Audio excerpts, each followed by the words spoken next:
Let's start off with Radhamadhava prayer.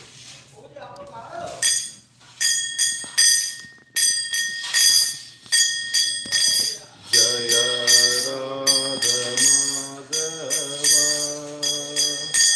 Jayo Kunja Bihari Jaya Radhamadhava Kunja Bihari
Janana Shalakaya Shakshurum Nritam Yena Takshai Shri Gurave Namaha Shri Chaitanya Manobishtam Statitam Yena Bhutale Swayam Rupa Kadamayam Dadati Swapadantikam Vandeham Shri Guru Shri Yuta Padakamalam Shri Gurum Vaisnavam Cha Shri Rupam Sagrajatam Sarjana Raghunatam Nitam Tam Sajivam Sadvaitam Savadutam Parijana Sahitam Krishna Chaitanya Devam Shri Radha Krishna Pada Sahagana Lalita Shri Vita Kanditam Cha Hare Krishna Karuna Sindhu Dinabandho Janapate Gopesha Gopika Kanta Radha Kanta Namostute Tapta Kanchana Gaurangi Radhe Vrindavaneshwari Vrishabhanu Sute Devi Pranamani Hari Priye Vanchakalpatarubhishya kripatindubhya eva cha pattanam pavanebhyo vaishnavebhyo namo namaha. Shri Krishna Chaitanya Prabhu Nityananda Shri Advaita Gadadhara Shivasadi Gaura Bhaktavrinda. Hare Krishna Krishna Krishna Hare Hare, Hare Rama Rama Rama Hare Hare. Om Namo Bhagavate Vasudevaya. Om Namo Bhagavate Vasudevaya. Om Namo Bhagavate Vasudevaya. Om Namo Bhagavate Vasudevaya. Om Namo Bhagavate Vasudevaya. Om Namo Bhagavate Vasudevaya. So devotees, Hare Krishna. Thank you for joining us for the Sravanam Saturday edition today. And I was told by Alankar Prabhu that we need to speak on 424, Canto 2, Chapter 4, verse 24 and 25. Just kind of closing that chapter.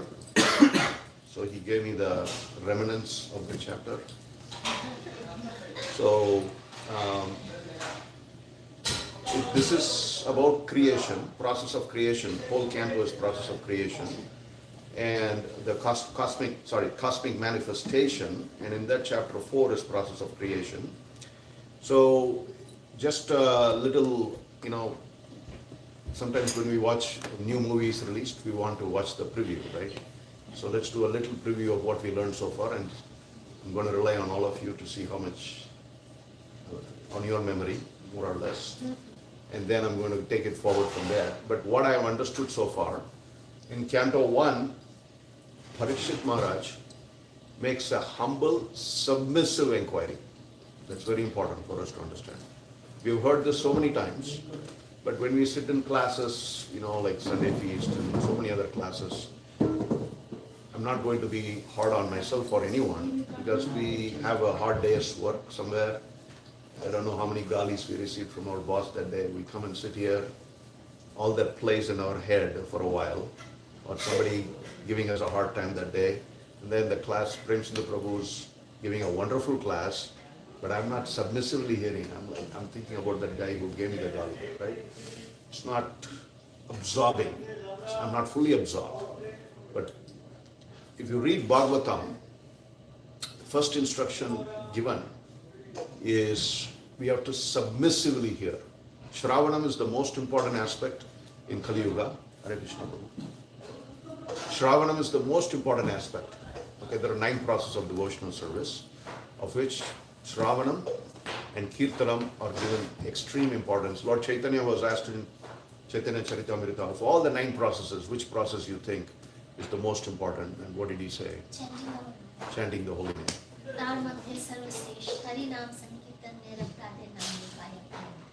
Thank you. So, Kirtanam, is that right?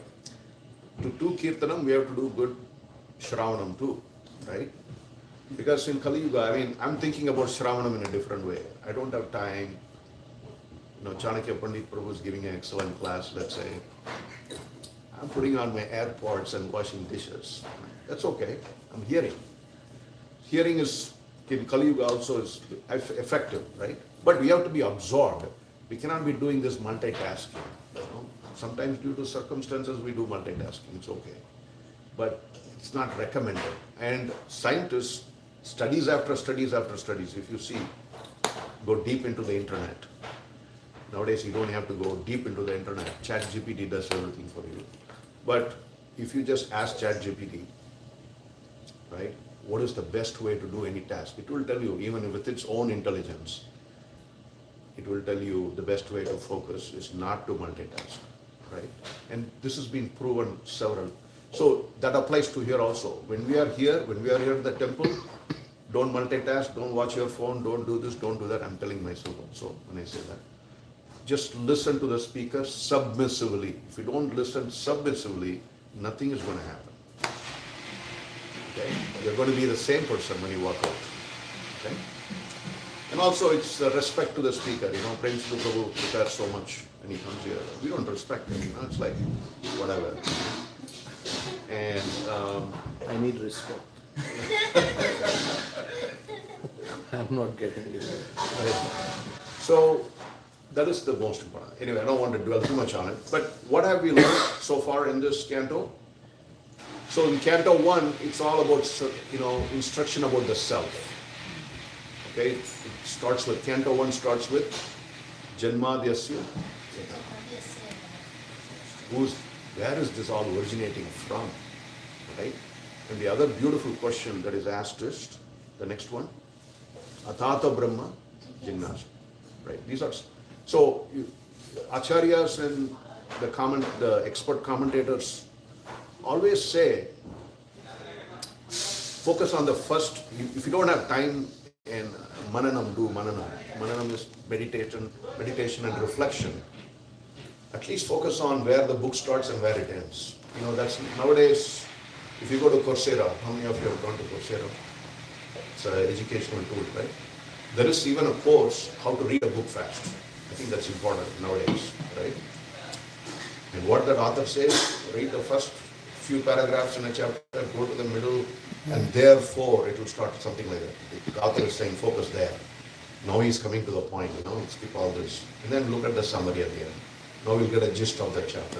Similarly, if you read Bhagavad Gita, it starts in a battlefield of all the places. There is a significance there. And then Krishna, the chapter doesn't stop straight away, okay, Krishna is instructing Arjuna. Arjuna is saying, I want to see how the army is arranged on the other side. Krishna, take me closer. The chapter starts like that, right? So the battlefield. Why? Our life is also a battlefield, right? Every day is a battlefield. Of course, some of us may have a smoother life, which is good. But for the most people, it's a battlefield. There are a lot of things happening, a lot of challenges, a lot of miseries, a lot of adversities, and how one can counter. So it's spoken in the battlefield. Okay, you get that gist. Then go to the end. Krishna says, Sarva Dharma Parityaksha Mamekam Sharanam Vraja Moksha Isai. So he's saying, just surrender unto me. Look at that. But then he also says, it is my opinion that you should surrender, but I leave it to you. He's not forcing. So that's there you understand who the Lord is, what kind of a person he is. He's not this micromanager who comes and says, if you don't surrender, my God, you're going to go to hell. Of course, in other commentaries from other faiths, we hear that kind of thing. But Krishna is not like that, But he's strict. He's not going to give you, what is the prayojana? There are three things. Sambandha, avidaya, prayojana. What is the prayojana? Love of God. That's all we are. Our entire process is tuned towards that, okay? And we often hear people say, I have so much lust and I'm not getting love of God. Yes, that is true, Krishna is not going to avoid you love just like that. You have to work for it. You have to do, the work means it's not really like hard work, but the basic things you have to do. There has to be some austerity involved. Otherwise, it will become like Kalakanda Prabhu was saying in that lecture you had with him the other day, that he had this professor in New York, you remember that Buffalo? He wrote one of the best commentaries on Bhagavad Gita, right? Yeah. And then Kalakanda Prabhu and his friend tries to locate him in Buffalo in a cold winter morning in January. Then they knock on the door. And then when he comes, then he takes him to the attic, the top. And then he looks at this professor. He's got this big long hair, beard. But Kalakanda Prabhu said, he wrote an excellent commentary, but his character, without going into a lot of details, did not reflect what it needs to be, right? So character is important. And that is also very much instilled in all our scriptures, Lord Chaitanya will not even look at his servant Krishna Das, Kala Krishna Das, because he had this little longing for women manifestations. Chota Hari. No, Kala Krishna Das is one who gets trapped in Bhatta Hari, yeah. So you didn't even want to look at him. Does he mean he's like heartless, hard-hearted person? No.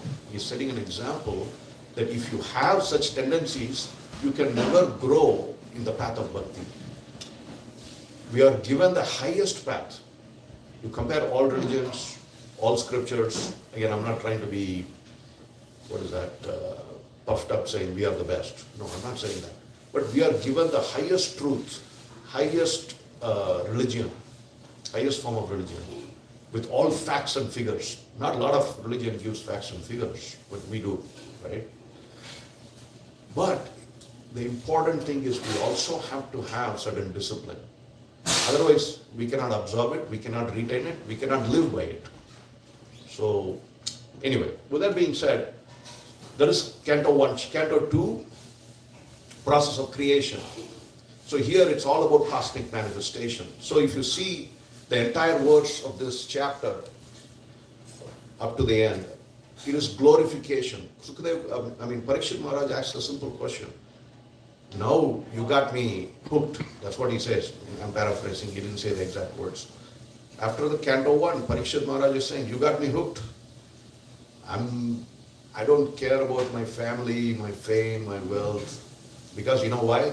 I'm attracted to Krishna. That is Bhakti Yoga. Okay? In order to have love for a person, you have to be attracted to him. Does anybody disagree with that? Have you been ever developed love with somebody without being attracted to them? Never. Even in our mundane concepts, right? We have to be attracted first.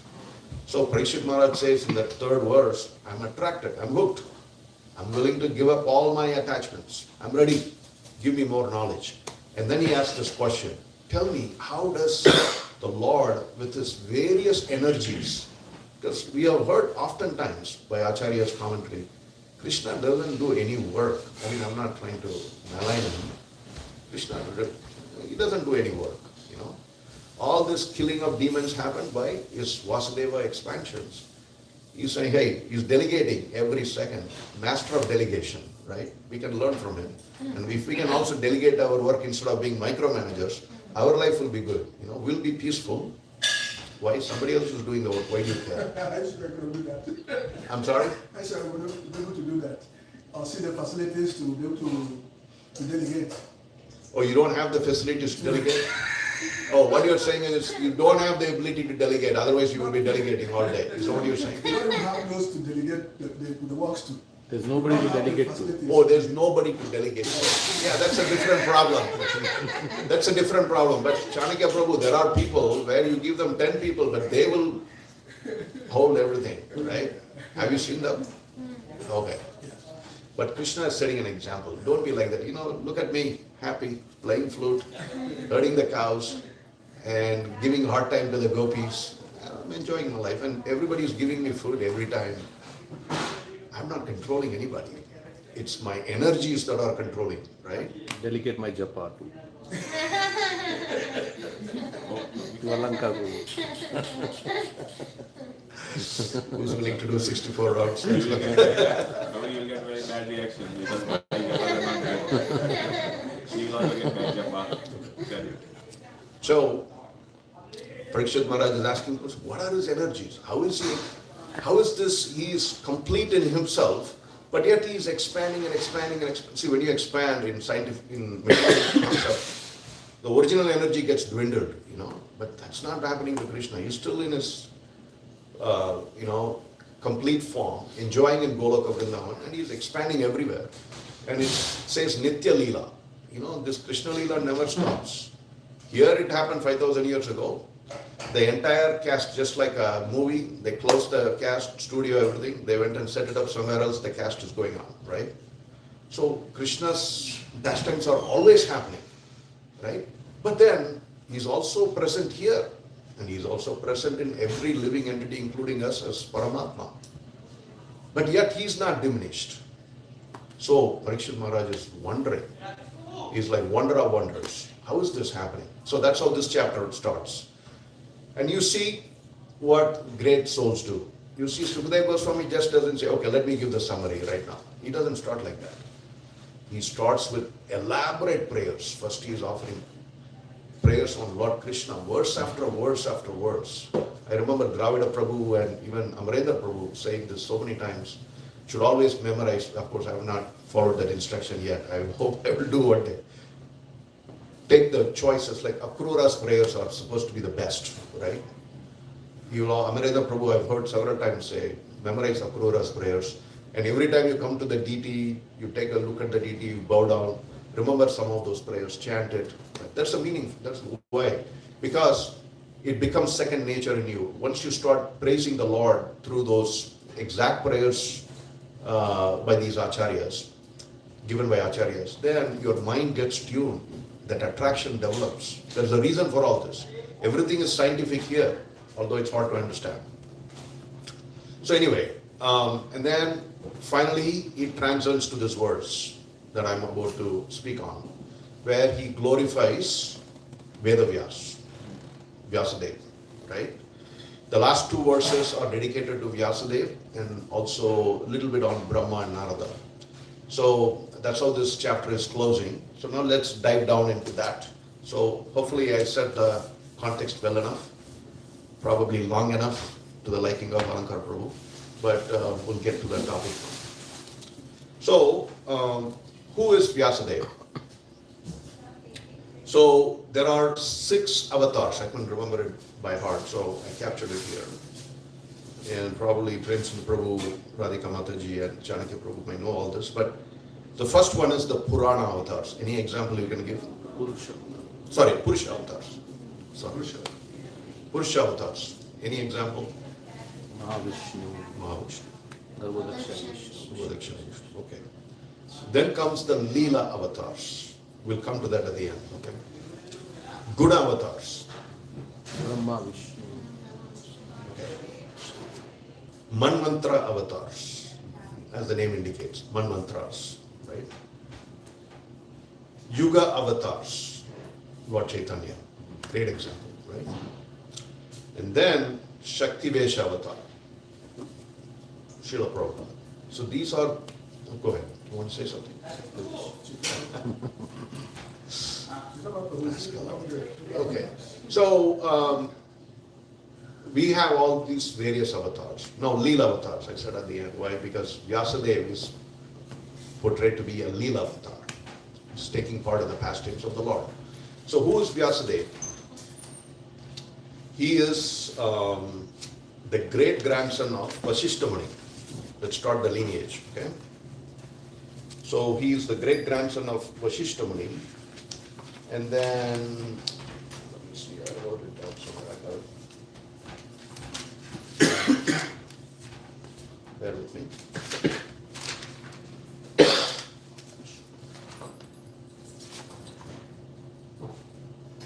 Okay, seemingly in a hurry, missing that page, but we'll come back to that. So, and then there is he's great grandson of Vasishtha Muni. I'm going to remember this from my memory and try to recall.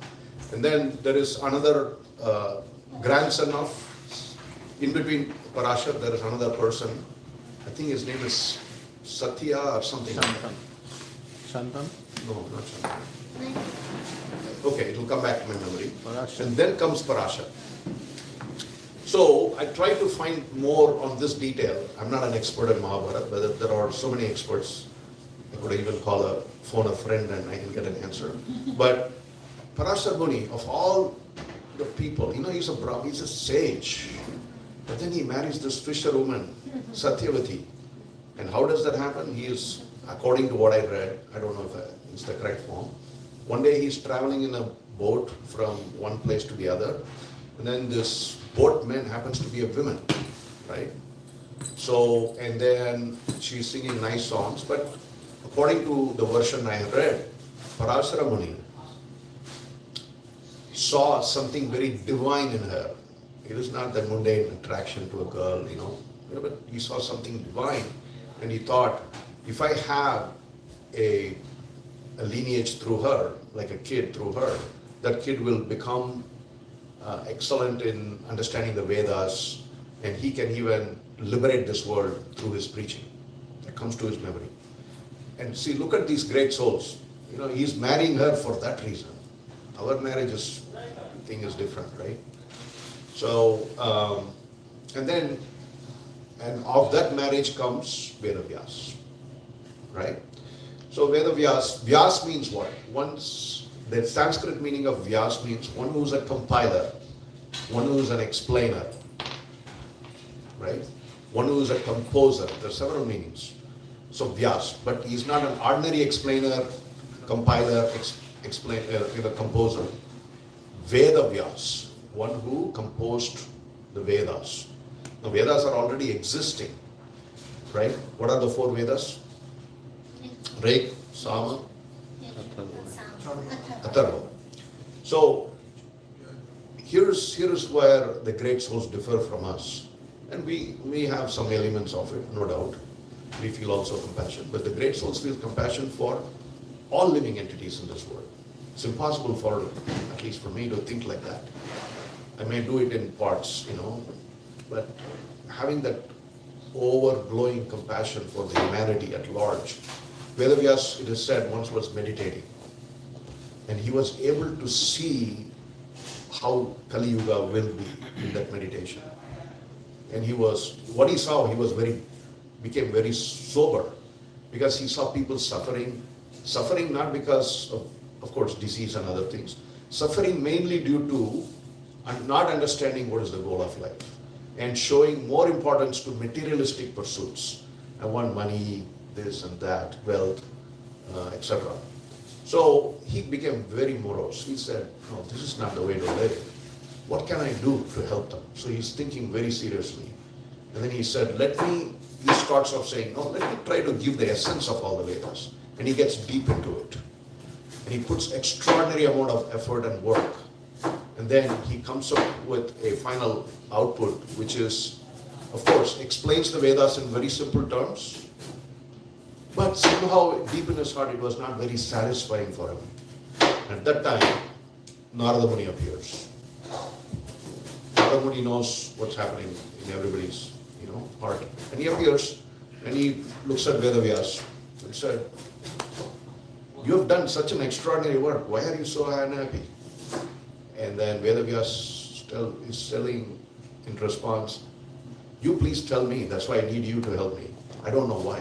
And then Narada Muni further responds, and it is there in the first canto, in a particular chapter, that entire conversation. Beautiful to read if you have time. And where Narada Muni says, you are not happy because you have no doubt. First of all, he praises him. You said you are the embodiment of truth. You have such great qualities. You know all the knowledge in the 3 universes. He praises him like anything first, which is what we all supposed to do. And then he says, but there is one thing that is lacking in your commentary. Glorification of the Supreme Lord. Where is it? It's not there. Without glorification of Supreme Lord, no miseries can be eradicated.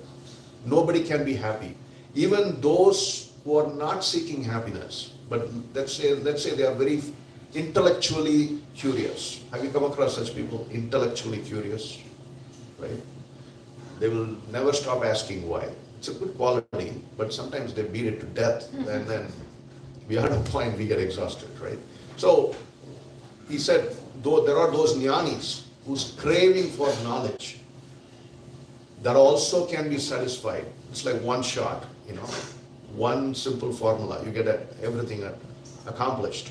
You can give them knowledge, jnana, and you can give them bhakti, and you can give them pleasure.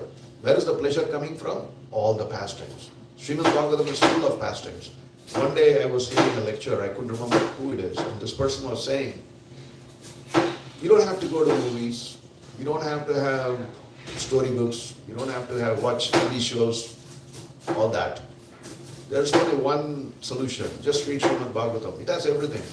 It has entertainment, it has drama. Have you read the book on Radha, Sri Radha? Anything, Mataji? Should read it. So many beautiful pastimes. How Krishna is so mischievous. You start like laughing once you read all those details, right? So there is entertainment, there is pleasure, there is bhakti, there is jnana, everything is there. So we just have to read it systematically. Of course, initially it may not appear like that, but once you go deep and deep, you will understand this part, what that Prabhu was saying in the lecture. So, that's what Narada Muni was spoken. You just do this, everything will be right. So then, Vedavyas embarks on this wonderful task of writing glorification of the Supreme Lord through this Amala Purana. Mala means dirt. Amala means without dirt, which means pure knowledge. Amala Purana. Okay. So time is up. Almost. It's been half an hour, we haven't started the verses yet. Yeah, okay. So, with that being said, let's fast forward to the verse. Actually, I was explaining the verse. You can go into the verse. Sorry. 4:24.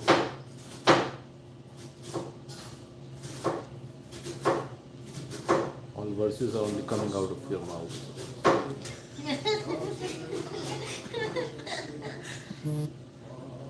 Namastasmai Bhagavate Namastasmai Bhagavate Vasudevaya Vedahasi Vasudevaya Vedase Papurnyanam Ayam Saumya Purgyanam Ayam Somya Yen Muktam Guru Ahasavam. Translation. I offer my respectful obeisances to Srila Vyasadeva, the incarnation of Vasudeva, who compiled the Vedic scripture. The pure devotees drink of the nectarian transcendental knowledge dropping from the lotus-like mouth of the Lord. Now we can go, because of the times, I'm the culprit, I'll take it, but the purport is where I started almost. Okay? So we can finish what I've got, if is that okay with you. Okay? We can read the purport. You're reading the purport. No purport. I'm saying I already started going down that path, right? So, the commentary, what is given in the purport, I was trying to expand on it, based on what is it okay if I continue where I left? Okay? And then we'll go to the next word. So, once Narada Muni said, he wrote it, and then you know the rest of the story. We got Srimad Bhagavatam. And few other things I wanted to tell you, why this is so important. So, for those of you who are mathematically inclined, okay, actually Bhagavad Gita is part of Mahabharata, Bhishma Parva, right? That was also written by Vedavyas. He also wrote Mahabharata. In India, if you ask about Vedavyas, people will instantly say, oh, the person who wrote Mahabharata, that's how they understand him. But he has given more than Mahabharata. And Prabhupada, when you read the purport, he says Mahabharata is meant for those who's not that inquisitive to understand the higher spiritual truths. So he talks about generally the women, the laborers, and the Sudras, right? Of course, in Kali Yuga, almost practically everyone is a Sudra. But that is what Mahabharata is meant for. Of course, it gives some good commentaries and lessons in life to be learned. But it is meant for that kind of people, right? So, beyond Mahabharata, he talks about when Krishna spoke Bhagavad Gita to Vivaswan, sun god. That was when? At the beginning of Treta Yuga, right? Almost 2 million years ago. Then Vivaswan spoke to Vaivashvata, and then Vaivashvata spoke to King Vishwaku. Okay? But then that knowledge was lost. So again he had to start the cycle again. And then he speaks to Brahma. In this Kali Yuga beginning, Brahma gets born from the navel of Garbhodaksha in Vishnu. And then he imparts him that knowledge. Then Brahma transfers that to Narada.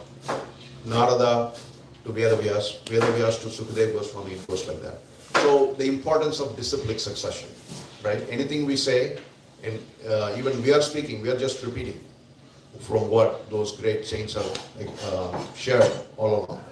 And even Sukhadev Goswami is following the same auspices of previous acharyas. So there is some excellent book. Again, I'm not going to go into all the details, but there are some mathematical calculations if you want to know when and how this was spoken. Brahma lives for how many years? 311 trillion 400 billion years. 100, that's his 100 years equivalent, right? So one day of Brahma, Krishna appears and he gives all this knowledge. And then due to passage of time, it gets lost. Again, it gets re-established. Now, what is the essential aspects of Srimad Bhagavatam? Because Vedavyas wrote this, we should understand what is the essence of Srimad Bhagavatam. First of all, transcendental knowledge. It's not like some mundane, speculative knowledge. It's transcendental. So what does that mean? It talks about the eternal relationship between us and the Lord. And it also talks about how this life is very temporary and we are subjected to illusion and therefore we forget the Lord. So it's about not only reawakening the love for God, but also our relationship with God. Then who is God? That's the next question, right? So one thing that comes to my mind is the verse which describes the Supreme Lord, his nature, his characteristics. So his characteristics is, it starts with Brahman realization, Paramatma realization, and then Bhagavan realization. The Bhagavan realization is the highest because it's all inclusive. You don't have to worry about the Brahman realization if you have Bhagavan realization. It's like if Dhriti Mataji has $1 million, I think she has. And she also has $100 bills with her, right? So it's all inclusive. So that's the, and Krishna says in Bhagavad Gita, the highest form of yoga that he prefers, that you follow, is Bhakti Yoga, yoga of love. Then comes devotional service. What are the 9 processes of devotional service? Sravanam, Kirtanam, Padasevanam, Atmanivedana. And you have acharyas for every one of them. I don't want to go into those details. Again, we talked about why we have such superior knowledge. It is factual. It is got decorated with examples of great souls, how they lived their lives. And then they also stood for each limb of devotional service. You have so many examples, so many books, so much commentary available. And then what's the problem, Alankar Prabhu? Why are we not still attracted? Because of our propensity to enjoy the Lord Krishna, we still are not convinced that this is the place of happiness. Right. And also there's so much distraction, right? Our mind, right? So that's where Raghunath Das Goswami wrote a beautiful commentary called Manashiksha, right? He could have done commentary on any other aspects of our subtle energy, but he spoke on mind. Why? Because mind is the one that puts you under illusion. Mind is the one that distracts you. And mind is there for a reason. It's Krishna's energy after all. And so that it's a purificatory process, right? So sometimes people go through purification, but yet they complain about it. Why is that, Prem Sundar Prabhu? The ego gets hurt in the process. Yeah, so it is said that, the whole lecture from Alakanda Prabhu was on surrender. And what did he say? If you surrender, don't worry about anything else. He will take care. But understandable. We want to reason it. We want to be convinced. You can ask questions. But at one point he says you have to have blind faith that Krishna will protect you, right?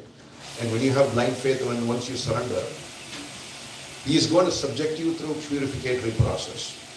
But when you go through the purification, it's not easy. I can myself attest to it. But what we have to understand and reflect is, at the end of the purification process, you don't complain.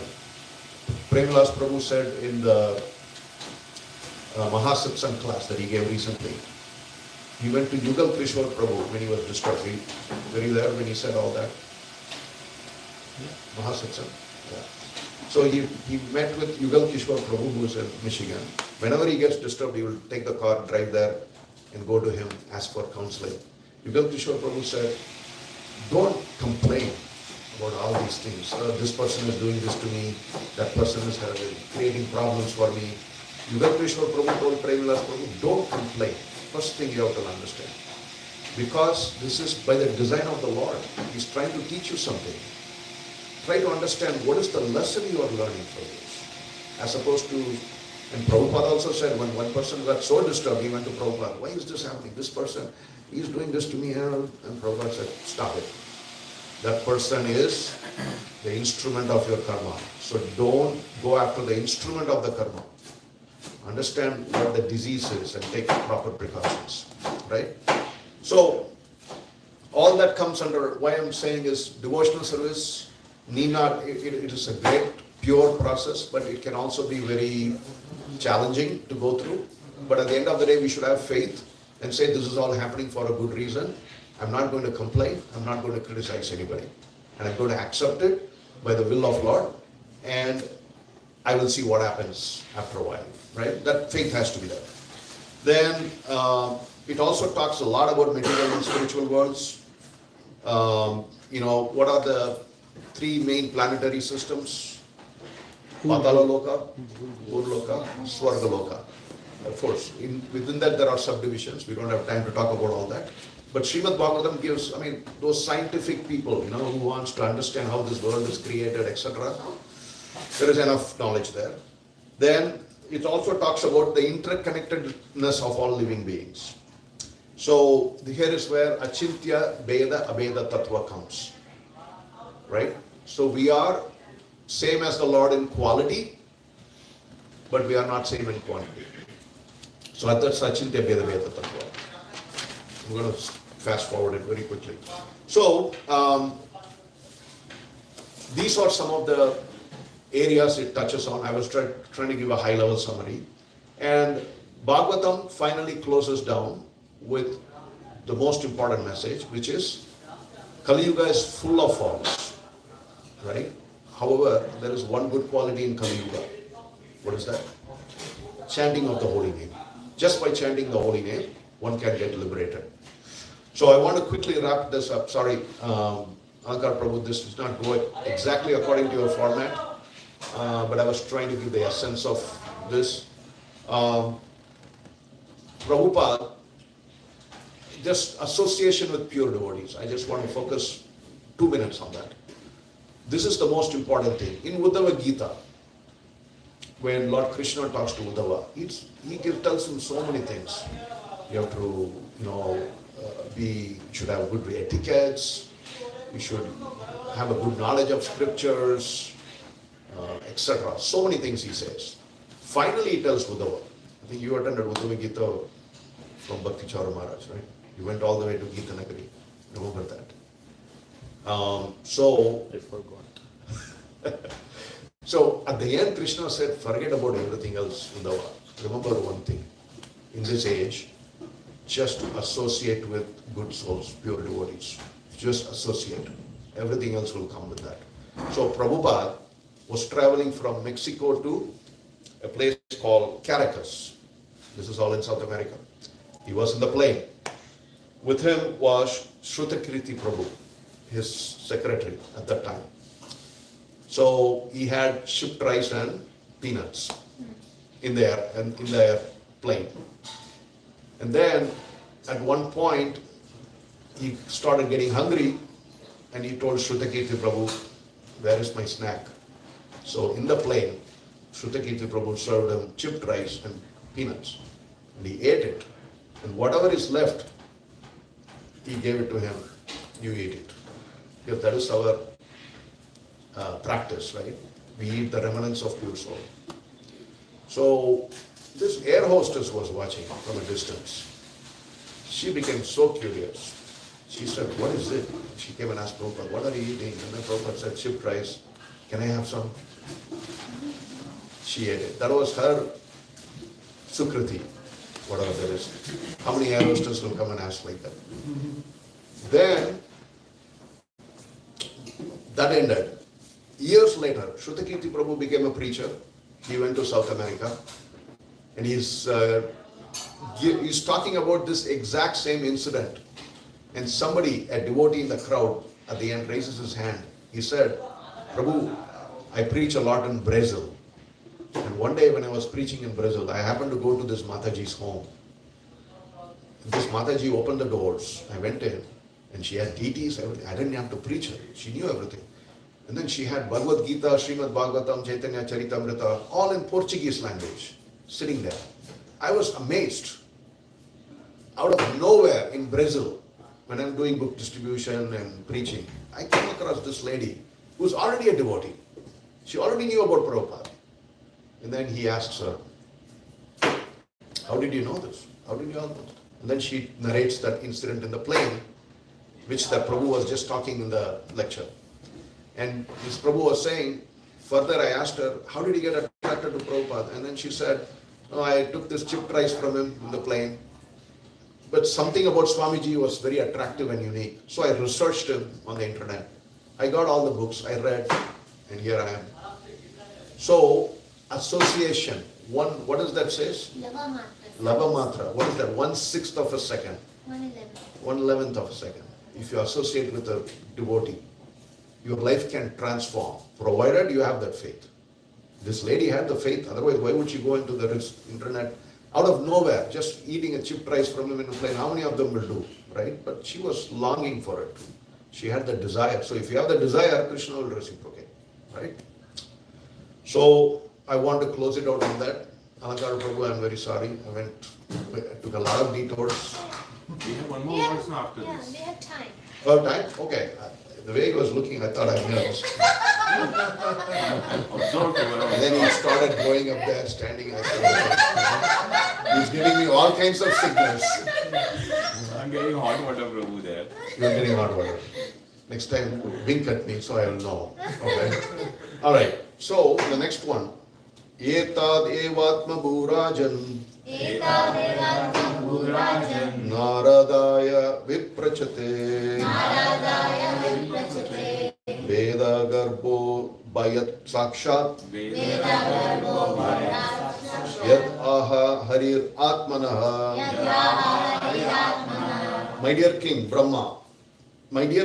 Brahma, the firstborn, on being questioned by Narada, exactly appraised him on this subject, as it had been directly spoken to the Lord by his own son, who was impregnated with Vedic knowledge from his very birth. Can anyone of you want to read the purport? Yes. As soon as Brahma was born of the abundant lotus petals of Vishnu, he was impregnated with Vedic knowledge, and therefore is known as Veda or a Vedanic text from the embryo. Without Vedic knowledge or perfect infallible knowledge, no one can create anything. All scientific knowledge and perfect knowledge are Vedic. One can get all types of information from the Vedas, and as such, Brahma was impregnated with all perfect knowledge so that it was possible for him to create.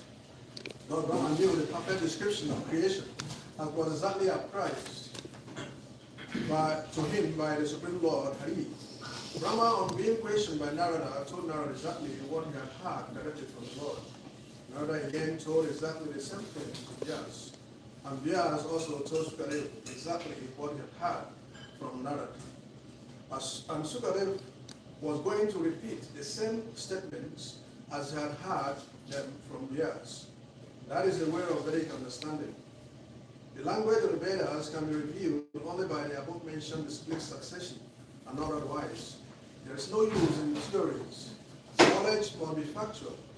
There are many things that are complicated, and one cannot understand them unless they are explained by one who knows. The Vedic knowledge is also very difficult to know, and must be learned by the above-mentioned system. Otherwise, it is not at all understood. Sukadeva Goswami therefore prayed for the message of the Lord, so that he might be able to repeat the very same message that was spoken directly by the Lord to Brahma, or what was directly spoken by Brahma to Narada. Therefore, the statement of creation explained by Sukadeva Goswami are not at all as the Mondanas suggest, theoretically, but are perfectly correct. One who hears these messages and tries to assimilate them gets perfect information of the material creation, thus ending back with the purpose of the second and fourth chapter of the Srimad Bhagavatam, the child of the process of creation. Thank you, Prabhu. So, this verse, earlier we talked about Vedavyas. This verse talks about how, even prior to Vedavyas, how this knowledge originated. So it talks about, so I went to, in the South Indian Yatra with His Holiness Radhanath Swami Maharaj. He took us to the Anantapadmanabha Swami temple in Travancore, Thiruvananthapuram. Now it's called Thiruvananthapuram, South India. And there you can see the Ananta Sayana pose of Lord Vishnu. And in that particular temple, they have this, from his navel, a lotus flower coming. You can see all that on the DT. And Lord Brahma is sitting on top of that. Brahma is called Atmabhu, right? He took birth in that lotus flower. His creation is not like ours, biological. He just appeared. Of course, there is a wonderful, if you have time, I can send you the link. In ISKCON Desire Tree, I came across this summary, which talks about different Brahmas in different yugas, how they took birth. It's fascinating, right? In one yuga, Brahma comes through the ear of Vishnu. In another yuga, he comes through the breathing of Vishnu. In another yuga, which is our yuga, he is born on the lotus flower, right? Different yuga, different ways he's taking birth. And that's why our scripture, for a reason, is not boring. It has got variegatedness. It's got so many. One person asked Prabhupada, why is Krishna bluish black? It could be so many rose color. Prabhupada, that's his wish. If he wants to be bluish black, he will be bluish black. If he wants to be yellow, he will be yellow. Who are you to ask that, right? But why I'm saying this is, there is so much variety in our scriptures and pastimes of the Lord, which is unparalleled in my opinion, right? So, this is another aspect of it. Again, he takes place, the Lord in his Purusha avatar comes in the form of a hog. Nobody can imagine why would he take a birth of hog, So this what makes us interesting, right? Of course, and the Leela of Krishna on top of that. So Atmabhu, he is born, and when he is born on the lotus flower, the world is pitch dark, surrounded by water. If you can imagine that. If you are the only soul in the entire universe, and you're sitting on a lotus flower, which is great, but then around you is everything water. There's nothing else. There's nobody to talk to. So Brahma doesn't understand who he is, first of all, and what is the purpose of his life, and what is he supposed to do. So at that moment, a voice comes into his ear and says, Tapa, do tapasya, right? So he does severe tapasya for 10,000 celestial years or something like that. And then Lord Vishnu appears. And then gives him, impregnates, it says Vishnu impregnated him with the knowledge. The word impregnate, if you really try to understand, it is like I'm just injecting you, like with an injection, right? It was there in the previous verse. What is that? Impregnated? Yeah. So don't make me guilty, yes, I didn't read the purport. So, First line of the purport. so he got impregnated. No, changed. This one. He was impregnated with it. Oh, so this. It is in this one. So, okay, I got some brownie points. So, impregnated, and then he understands everything. Of course, there is also another pastime where two demons comes and steals it from his brain. Can you imagine this? Maybe it will happen. Maybe it will happen in Kali Yuga after a while. I don't know, because now they've created ChatGPT, which is things like interconnected neurons in your brain. Who knows what will happen? So, yes, and then he prays again to the Lord. So the common theme you see, whether it's Brahma or anybody else, the Devatas, or even the devotees, on the ground here, if they have a problem, you have to learn from them that you have to pray. For us, our ego, like Prem Sindhu Prabhu was saying, our ego is very prominent. It will not immediately let us pray. Although we have heard this in classes, so many things, right? Our first nature is to let me handle it. Okay, that's where, Dhriti Mataji, what happens? When you say, let me handle it. Any answer is good, don't worry. Like you handle or somebody? Like anybody. If anybody thinks that they can handle the problem and not necessarily take shelter of the Lord, what can happen in that situation? The ego. Yeah, so what happens as a result of the ego? I don't think they can control me. That is one thing. Then what is the consequence of that? Anxiety and distress. You Right. think you're the control. Right. If you don't get the result you want, then what happens? Become upset. Upset, right? And you start going berserk on that individual or whatever is that target, right? And the next two, that's what happens when you go to internet, CNN, breaking news. Somebody is cursing somebody else, Why? Because they are not able to control it, right? So, this happens in this world. But you also, see, you don't have to really, I'm telling this to myself, by the way, when I say this, in all honesty. You don't have to really rankle your brain like that. All you have to do is just go to, is it Canto 7, Prahlad Maharaj? Open up Canto 7. Look at what Prahlad Maharaj is telling to Hiranyakashipu, because we are all Hiranyakashipus in some ways, right, at that moment. And look what Prahlad Maharaj is saying, oh, greatest of the demons. He praises him like that, right? So we may be one of them, who knows? And then he says, Hare Krishna. And then he gives some instruction, give up all this, Hiranyakshaya Namaha, what is this? Just go and pray Vishnu. Go to pray Vishnu, Just say Om Namo Narayana. Give up all this, go to forest. He tells us, a 5-year-old is telling us, of course, it's too unbearable. That happens even to me. And Hiranyakashipu couldn't tolerate it, right? And then, finally, he gets so mad, he's even willing to kill Vishnu. And he says, in which pillar Vishnu lives? Show me that pillar. And he smashes it, the Lord appears, the rest. So, do we want to go through that whole thing to come to that end that Hiranyakashipu got? We know it. That will happen to me eventually. Because what is insanity? What is the definition of insanity?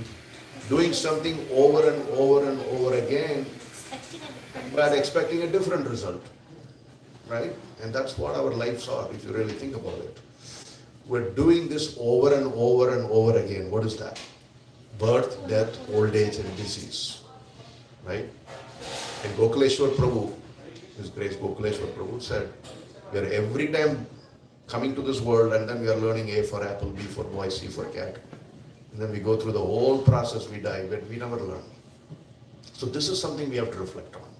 Okay? But at the same time, none of the acharyas or even the Lord himself doesn't say you have to reject your duties. This is another misunderstanding, right? Oh, then I don't have time to do other. No. Like Kalakanta Prabhu said beautifully in his lecture the other day, especially here in this yuga and especially in the Western world, the trick is not to tell them everything on day one if you are preaching. The trick is to just tell them to add. And even Alankar Prabhu may share, you're doing somehow, you're getting all those students in OSU to chant in your class. But that's not easy either, somehow, But we have to, because chanting, if you have faith in chanting, I can tell you this, if you have faith in chanting, if you do good rounds, it will help you significantly in your personal life. Okay? Of course, that is not the goal of chanting. The goal of chanting is to cleanse our heart, and so that Krishna will sit in the heart, and eventually he will steal your heart when it becomes like butter, right? And therefore you don't have to worry about living in this world. That is our goal. But a byproduct of that is, the first verse of Shishashtakam says, it will cleanse your heart and it will empower you with such knowledge that you can deal with anything in this life. It's a byproduct. That's not what we are aspiring for. But what I'm saying is, even if that's your starting point, why can't you chant sincerely then? The Lord himself says in Shashtakam, that's the last 8 verses he wrote before he left this world. So we have to take that seriously. And in that 8 verse, he also says, Trinarapi Sunichena, Taroriya Shavishuna, Amanina Manadena, Kirtanya Sadahiri. He also gives a formula how to chant. How to chant? Trinarapi Sunichena. Be as tolerant, be humbler than a blade of grass. A grass bends like this, and you go and sit on it, it never complains. So that's how we should be. We should be like that grass. Then be tolerant like a tree. You know, the tree is abused every day. The sun is beating on it, the dog is passing urine on it, so many things happen on the tree. Tolerant then as a tree, right? Always give respect to others. This is very difficult, right? But that's the formula. And in that mood, and expect nothing in return. We all have this tendency to expect. Srila Prabhupada just said he expects respect, right? And so we all have the tendency to expect respect. Expect so many things from so many, oh, that person did not praise me in Radhashtami, he left me out, others he praised me. Very common thing. Okay, nothing wrong about it. One has to be appreciated. I'm not saying anything against it. But we become miserable if that respect is not offered, right? But the formula from Lord Chaitanya is different. It says, if you do all this and then chant your holy name, then it will sink in. And once it sinks in, you are on autopilot at that point. It takes control of your life.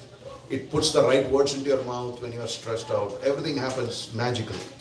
You have to believe in that magic, right?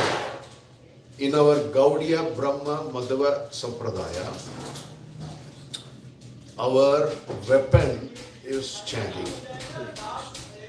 Why? Because this is Yuga Dharma, right? As good as Yajnas being performed in Treta Yuga, right? So we have to take it sincerely, chant the holy name with faith. Yes, the mind will distract us. Yes, so many things will happen, but doesn't matter. We just bring it back and be submissive to the Lord. Pray to Him sincerely. Please help me chant your names properly. Instead of thinking about somebody who abused you or this and that. And that way you can slowly, inch by inch, step by step approach the lotus feet of the Lord. And you will become, your life will become, what is that word? Sublime. No, you said another word the other day. Blissful. What is the word in Bhagavad Gita that describes that in chapter 9? No, there is another Susukham.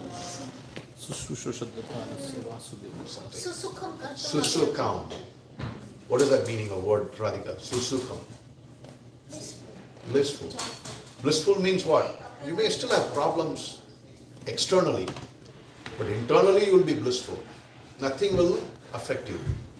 We have the formula to do that. No other scripture, I don't think, gives this level of details.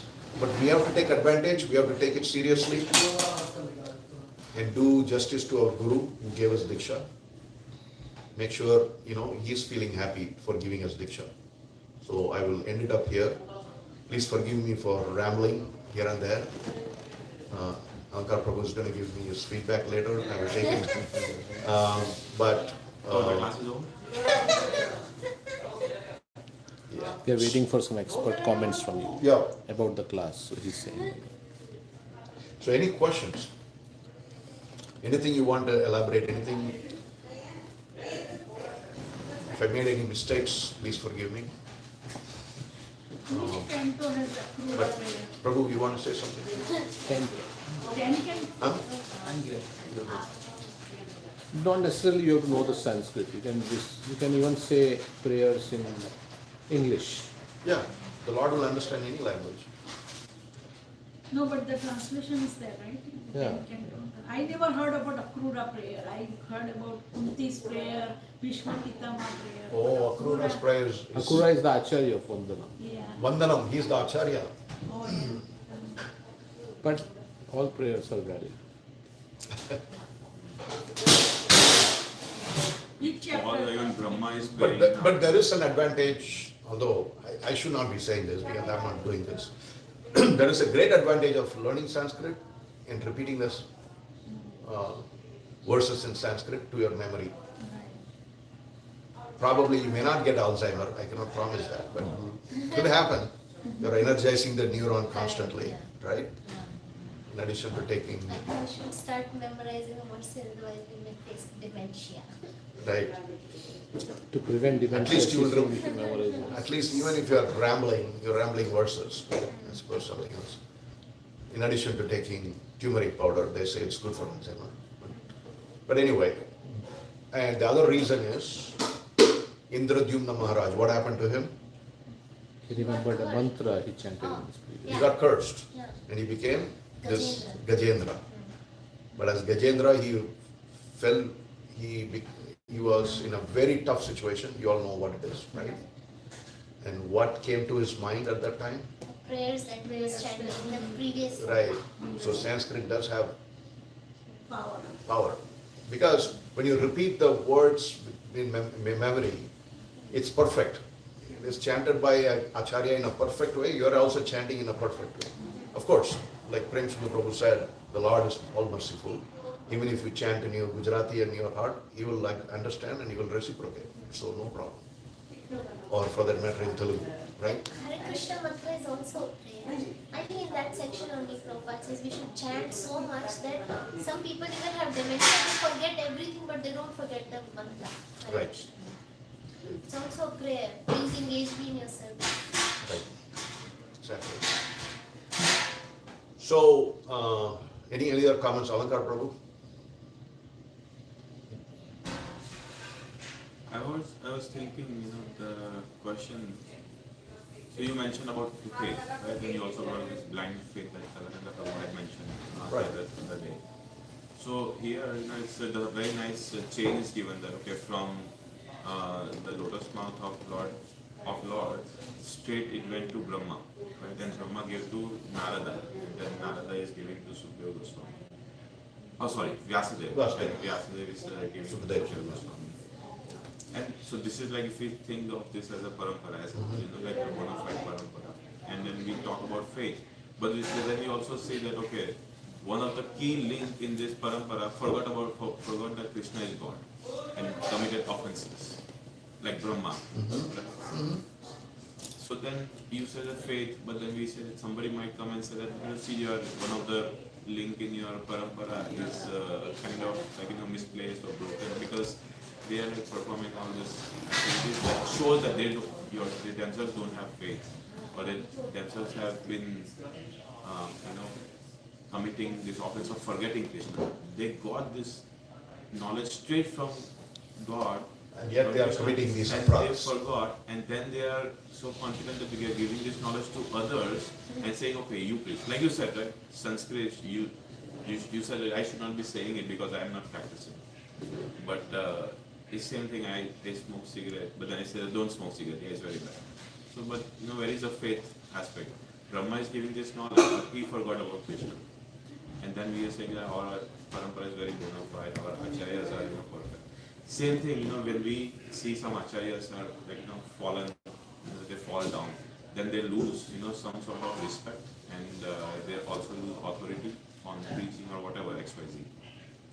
So then how can we understand this context? So, first of all,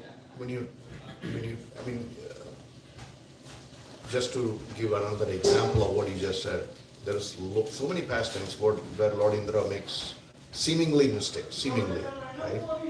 First of all, we have to understand these are all part of a pastime because the Lord needs somebody to play that role so that we can understand that it's a mistake, right? Otherwise, how?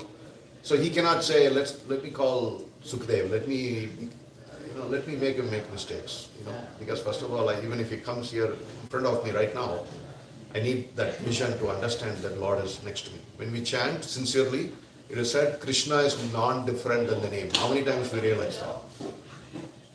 And maybe He's there when you are sincerely crying out. There are moments when you sincerely crying out, that's because you are in distress.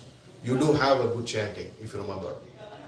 And when you sincerely cry out, He's there, but you cannot see Him because of your material eyes.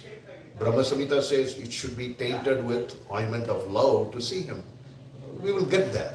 Does it mean we are making some mistake? No, we are in the path, number one. So, back to your question, Brahma is put in that situation so that we understand through Brahma that we should not think, because we also have tendency to think, when we see Krishna stealing butter and taking away the clothes of gopis on the banks of Yamuna when they are taking bath. What kind of a God is this, He's doing all this. So Brahma thought like that. This boy is talking too much. Talkative boy, right? And, they say he is great and all that. So let me test him out. He goes in a moment of illusion. Are we not illusion sometimes? We are not Brahma, but He's putting us in that situation. Brahma is put in that situation so that by demonstrating that act of his mistake and how Brahma also recovers further. And then, otherwise we would have never had Brahma Samhita. And he chants the glorious prayers after that. Right? So, we can also be sometimes put under illusion. We can also be making all those mistakes. But the Lord says, you know what, you can make mistakes provided you know how to recover from it, how to repent for it, and then, you are going to get much closer to me. That's how it builds a relationship with the Lord. See, how many times you have fought with somebody, but then when you patched up, your relationship is tighter, stronger. That is also another desire of the Lord. He wants you to come closer. But Brahma is an instrument. So you may also ask another, not to put words into your mouth or in your mind. You may also ask, why did Brahma chase a girl? There is the pastime. His own daughter, that girl. And there the Lord is trying to say, not just women or men, but with opposite sex, we have to maintain certain distance. Right? And it can be your daughter sometimes, and you have to be even careful with your daughter. That's what He's saying. Right? So, in many ways it's a lesson. At the same time, what I like about these things is they are not perfect. Nobody is perfect. Bhagavatam is full of pure devotees who made mistakes. And then they recovered. So does it mean they're all bad people? No. It can happen to anyone. Ajamya, is he a bad person? No.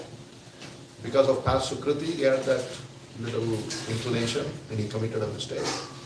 And finally the Lord liberated him. Right? So that can happen. And also we are part and parcel of the Lord. We are part, minute aspects of the Lord in quality, but we are not Lord ourselves. So we can make mistakes. We are unique. Right? We are always, again, that proves that we are not Lord. But by being subservient to the Lord and knowing that our constitutional position is to serve the Lord. Why is the Lord saying so much about, hey, you serve me, give up everything, surrender to me? Is he a male chauvinist or something? But he knows constitutional, you will be happy at the end of the day by doing that. That's what he wants.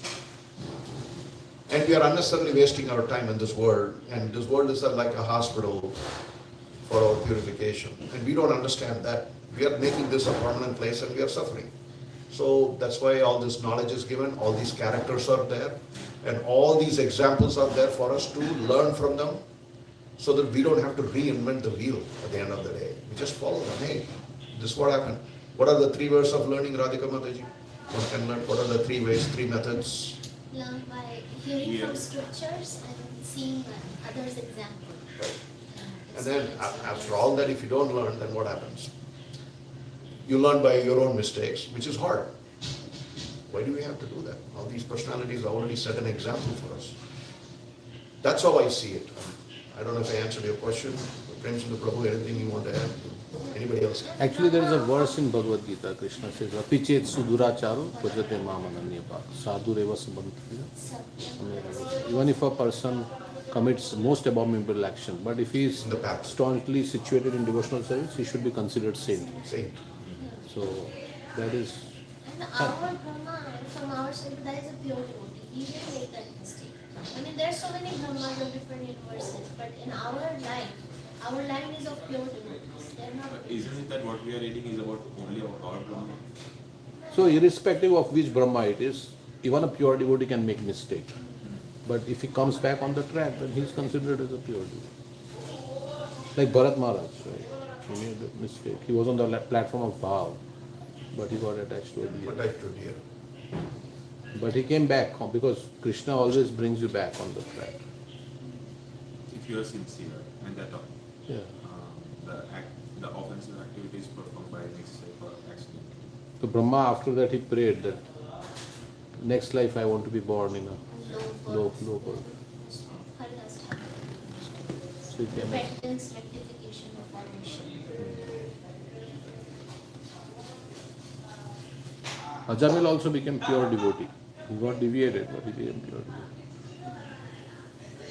Jagai Madhai also, they became pure devotees. They were born in Brahmin families, right? But then they got deviated. So that means material energy is also very powerful. So we have to take shelter of Krishna. Vyayati Maharaj Shokuri Muni. So They fell down, but they understood their mistake. They came back. So where even Dhruva Maharaj, he was fighting because his brother got killed. How he's a pure devotee, he saw Lord Vishnu. Why is he having so much anger for all these yakshas? He wants to kill all of them. But then Swayambhu Manu had to come and explain it. So that also, he was a pure devotee. And he learned a lesson. Yeah. So one thing that's occurring to me more and more when I reflect on certain things, as well as when I look at what others are saying to me from their experience, is in this world, we are not always going to have good experience, that's a given. But when a bad experience comes, especially if it is through another person, we develop bitterness. Develop bitterness to a point where we cannot forget it for days, months, years. That pulls us down because we are not accepting the purification process. The Lord is saying, hey, I'm doing something to you for your benefit, but we don't want that.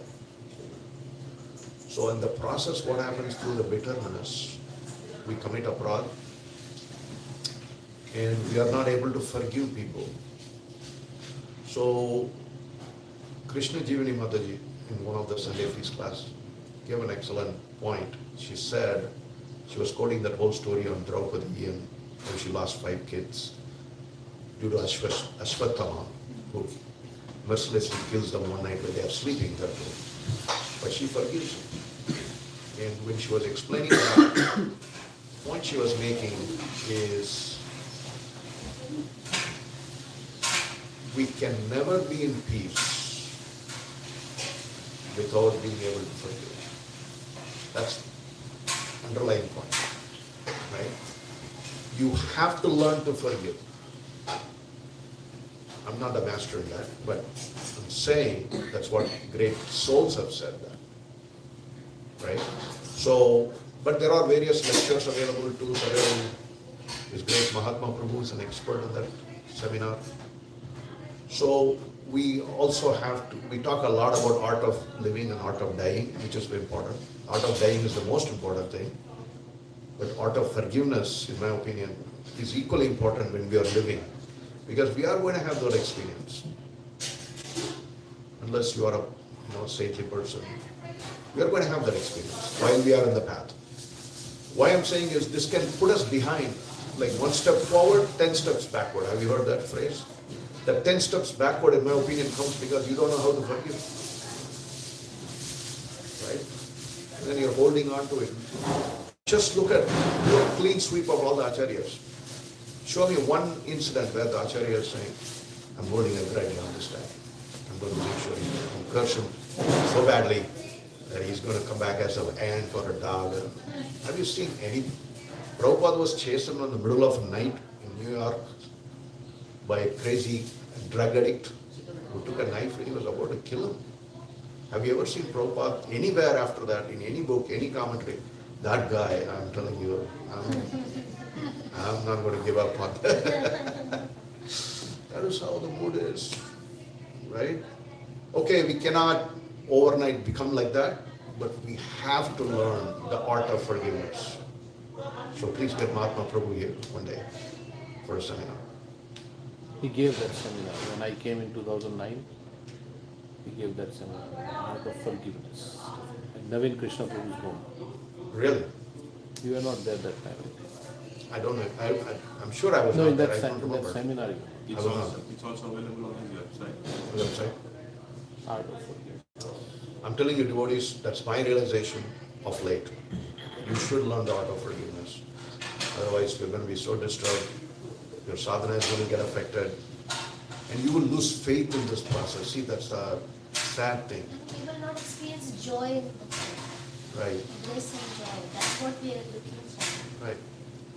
Differences of, look at, Amarendra Prabhu said it beautifully in one of his lectures. Lord Jagannath, Lord of the universe, right? That's his name, Jagannath, Lord of the universe. What is he doing every year?